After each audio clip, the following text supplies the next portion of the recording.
100%. Tell me any governor that's not been paid 100%.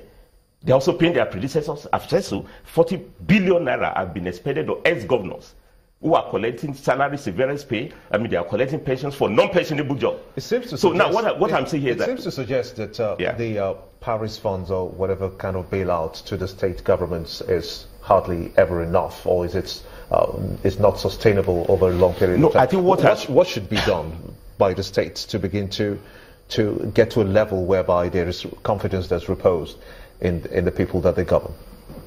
Now, Jimba, I think you should also help me out. What would be enough to meet the unnecessary, indulgence of our governors? No, I'm serious. We know what will be enough to meet the basic needs of their people.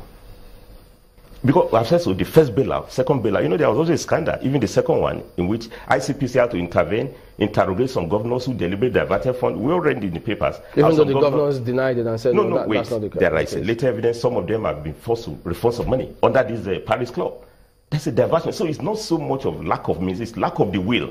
And that's the point I'm raising, that we should return to the basic. What does the Constitution say? Our Constitution is clear that primary purpose of governance is welfare of your citizens.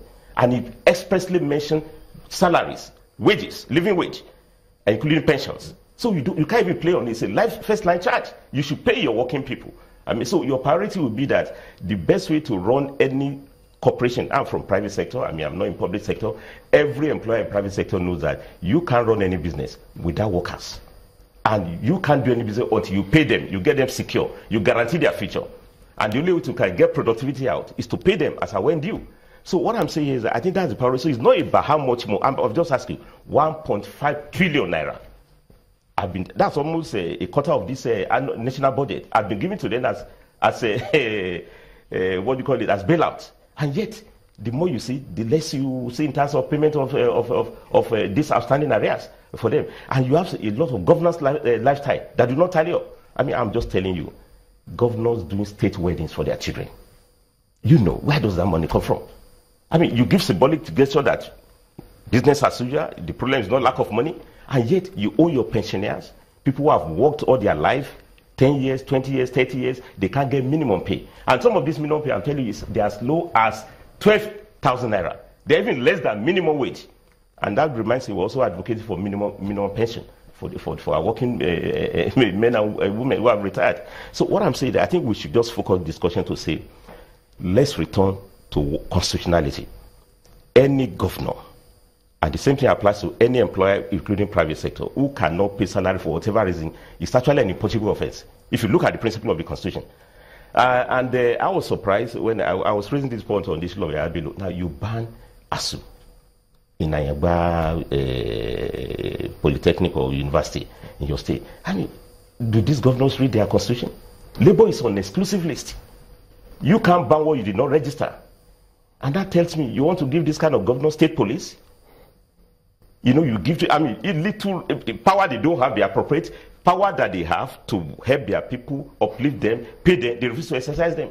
So I think we should even structure our debate on the future of the country. What we need is good governance, and now we are bad governors. Are you saying that you do not support the state policing?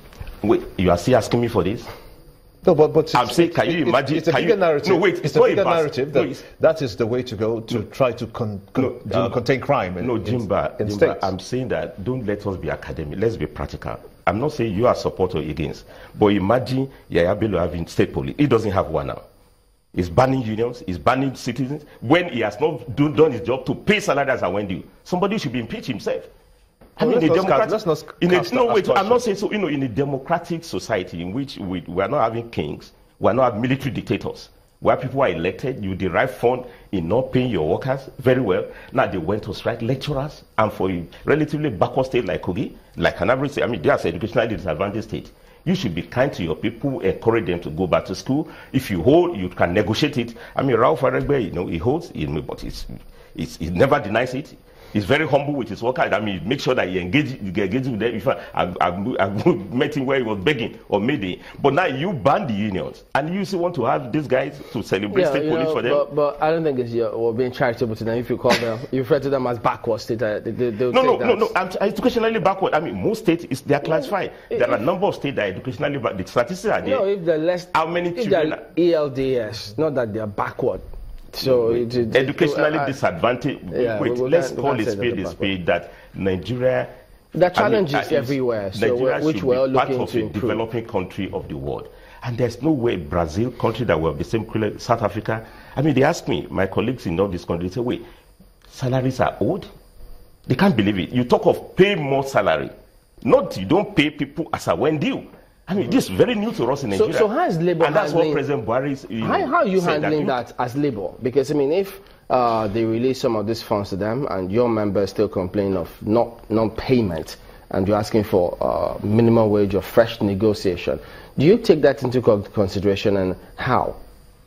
Well, I mean, you just play the tape of the NSC president, Comrade Ayuba Wamba. I mean, it's clear the way we're handling it. It's unacceptable. We've done series of protests, demonstrations in all the states. I know, but you always do that. But do you get results? Yeah, but we need to do more. Yeah, there are a couple of areas we've gotten results. I mean, wait, there are states who have governors. Let me qualify this very well. When I say bad governors, these bad governors who are on salary, not all of them. Those who are paying as a when due, what are they doing? They have good engagement with their unions. They have their priority in paying states. I mean, Lagos State, very well, it's working. They pay salary as a when due. They don't hold arrears. If they've moved to pension scheme, contributory pension scheme, they are thinking ahead. And that's the miracle of those states that are really working.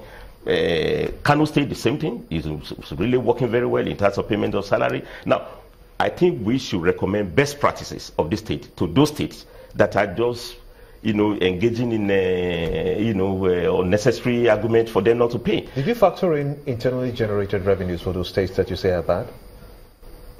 Did you factor in internally generated revenue for those states that you say are bad? Wait, the states, I listen very well. I mean, Akurede was... Because if you did... No, wait. Because if you did factor that in, you wouldn't call those states bad because they are not having that much in terms of IGR generation. As to the states like Kano State that you mentioned, and Lagos State that you mentioned, Ogun State that you mentioned, those are states that are considered as mega states in Nigeria with very high IGR. So it doesn't make sense if you have to compare those states that you refer to as backward to other states that are much, much advanced, older in age, and have got that IGR capacity. You will have to retract that. Wait, no, I'm not, Jimba, get it clear. IGR or non-IGR. I've said so. The fundamental principle is that, including private sector, I'm from there, you will pay every working man and woman that is working for you. The return of labor is as important as return of capital. No excuse. IGR, wait, Edo State, what is the IGR Edo State compared to some other states who are just so not paying? Relatively low. It's your priority. The previous governor, that's Comrade Ansomili, he pays at and if he went beyond the box to increase pay for the workers, and the current government is also paying. So it's about your priority. And in any case, we're talking of IGR. The first source of internally generated revenue is personal income tax. And the federal internal tax revenue assessor, the only people pay are the workers because you deduct from pay. So we're part of this IGR. But I'm saying the priority of